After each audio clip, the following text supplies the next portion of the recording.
If you're a writer, then the probability is extremely high that you procrastinate. Writers procrastinate. Why? Because if you write and you have a bad day of writing, you have a bad day. Totally a bad day. If you have a good day of writing, then you feel like you're walking on cloud nine.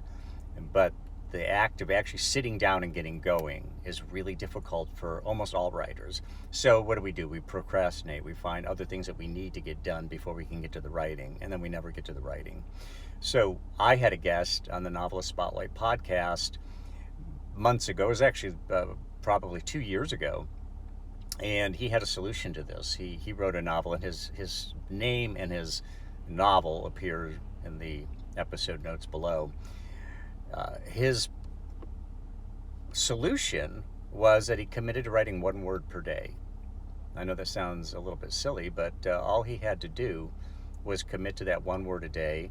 And he said that what happens is when you open your laptop or you get out the notebook, you're not going to go through the effort of doing that and then literally writing only one word. You'll end up writing a paragraph, or maybe a page, or maybe 3 or 5 or 10 pages, but you're not going to write one word.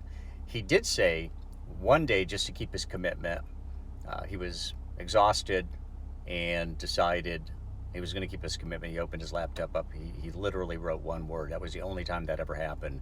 This method was good enough to get him writing, get him to the keyboard, keep him writing, and he wrote a novel.